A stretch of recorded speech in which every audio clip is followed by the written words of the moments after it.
Ayan, so welcome back po dito si Denrica at Doy TV Sports. Well, ang ating po pag-uusapan may kinalaman of course sa basketball, no? Bago po tayo magbigay ng ating endgame full analysis, no? Dito po sa Doy TV Sports. Gusto ko po munang talakayin ito pong consultant or coach ng Meralco Bulls, no?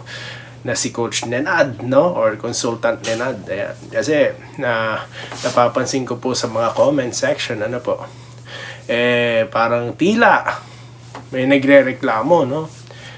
Amerikano daw ang coach ng Meralco, no? Kaya po talaga tayo maggagawa ng content katulad nito, no? At kung bakit consultant pa rin siya, no? So yun po. Well, bago po natin ituloy yan, tayo po nagpapasalamat sa inyong lahat, no? Sa inyong patuloy na pagsuporta. Yung mga suki ko po dyan, maraming salamat po, no? Sa inyong lahat. At kung nagustuhan nyo po mga contents dito po sa aming channel, well, pasuyuin na lang po, no? So yun lamang po. Okay. So, kasi nga po, kapansin-pansin, yung talagang magandang laro, no? Ng Meralco, no? Sa ilalim nga ng coach nila si Coach Trillo, no? Pero lumalabas, it's Coach Nenad. Yun po yung sinasabi natin, no? Na kahit na nakapangalan, pero kung yung resulta po talaga, lumalabas, talagang hinahanap kung sino ba talaga, no? Ang nasa likod. At well, marami naman din po tayong subscribers na nagko-comment na hindi na raw po yan bago, matagal na raw, no? Yun na nga lang, syempre, sa takbo po ngayon ng playoffs, lalong napansin, no? Or napansin ng marami, ito pong kagandahang laro, no? Ng Meralco, kung saan isang panalo na lang po. At sila po ay magkakampiyon sa unang pagkakataon, no? Their first franchise championship, no? Dyan po sa PBA. Pero syempre, well, pag-uusapan po natin yung marami po tayong dapat pag-usapan dyan, no? Kung talagang ibibigay na yan na San Miguel, no? Well, pukpukan yan, matinding hapitan yan, no? Kaya matagalan pa po usapan yan. So, yun nga po. Ngayon, bakit po consultant, no? Bakit hindi na lang mag-head coach, no? Kung yun din naman ang function niya. Well, kasi po, nagkaroon ng petition, no? Nagkaroon ng petition kung saan, prohibited po yun ng mga foreign coaches, no? Kasi nga po, inaagawan ng trabaho yung mga Filipino coaches, no? So, nagkaroon po ng hearing dyan, So, nasa labor code na po natin na na pinagbabawal maghawak ng head coaching position, no? Ang mga foreigner, no? Pero yung mga the likes of Coach Norman Black, Coach Tim Con at Alex Compton, well, kasi nga po matatagal na po silang residente rito sa ating bansa, no? At nakapag-asawa na rin po sila ng mga Pilipina, no?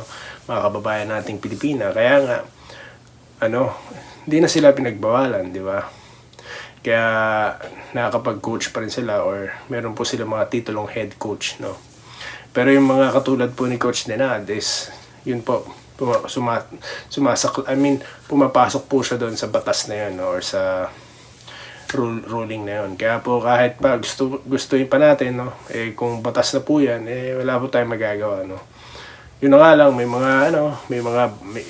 mga pagkakataon pa or pagkakaparaan, no? Alam niyo naman, lagi may paraan. Kung gusto, lagi may paraan.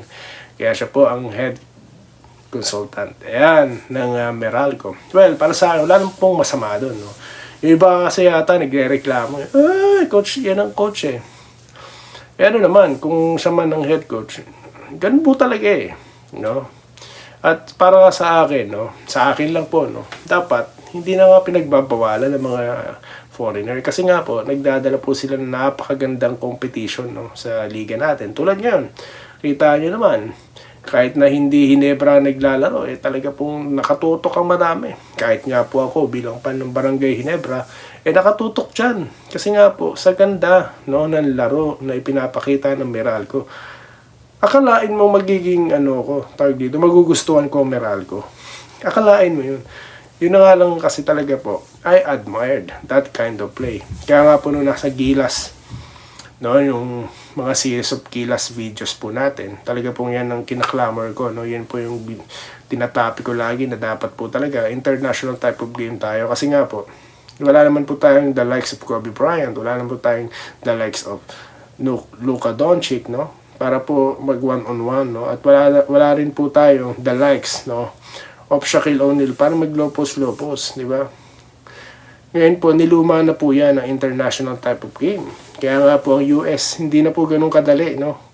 Matindi po ang mga pinagdadaanan ng US para makakuha ng gold. Biruin nyo, sino nag-champion noong nakaraan, di ba? So that's the game right now. That's the game changer, no? Kaya yun po dapat na sinusundan natin, di ba? Yan po ang play ng China eh. Kaya dati hindi po tayo nananalo sa mga Asian Games, no?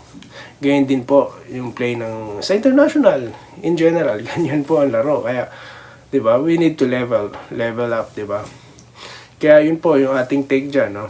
Na para sa akin, wag na kayo magreklamo. Sabi nga ng ating commenter dito, sa barangay na lang kayo magreklamo, no?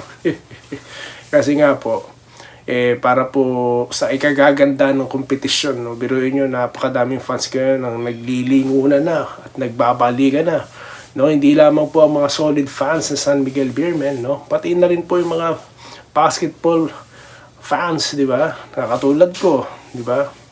Na yun nga, sinabi ko na kanina sa mga nakaraang contents na kahit tayo dito Barangay Ginebra, natalo tayo ng Meralco, dapat mag San Miguel tayo. Pero hindi, you can just help, no? Na alam mo yun, na talaga pong ahanga ka sa effort, sa ganda ng sistema ng laro ng ito pong Meralco. Nakita nyo naman, napaka-consistent po, napaka-fluid ng kanilang plays, di ba? Kahit sino titira, kahit sino puputok. Kahit nga po nag-struggling sila, di ba? Nung game 4, nakita nyo naman, muntik pa pong makahabol at muntik pa po sila manalo doon. Biruin mo, single digit, di ba? 3 na lang ata yung lamang ng San Miguel noon. Di ba? Yun na nga lang talaga, hindi po kasing init ng players na katulad po ngayon ni Alain Maliksi. Di po pumutok si Newsam lang na may 40 points, di ba? Pero ganun pa man, kahit po medyo struggle si Newsam, no? Nung first half, ayan po, si Alain Maliksi. At yung iba pa po mga players, confident po lahat, tumitira sa labas, sila Almasan. That's part of the play, no? Yan po ang kagandahan sa international type of game. At kung foreign coach po ang magdadala niyan sa atin, sana naman, no, huwag nang pagbawalan. Di ba? Para po yan sa ikagaganda, no, ng liga, competition. Dahil yan po ang binabayaran ng mga fans. Yan po ang pinag-aaksehan ng oras ng mga fans panoorin yung competition po, no. Kaya yan po ang magpapatagal lalo sa ligang PBA. So yun lamang po, no, at tayo po ay nagpapasalamat sa inyong patuloy na pagtutok, no, dito lamang sa ating channel, sa DNDika YouTube channel. Muli, maraming salamat po sa inyong panonood at magandang araw po sa inyong lahat. Salamat po sa panonood. Subscribe na para sa mga susunod na basketball at boxing videos.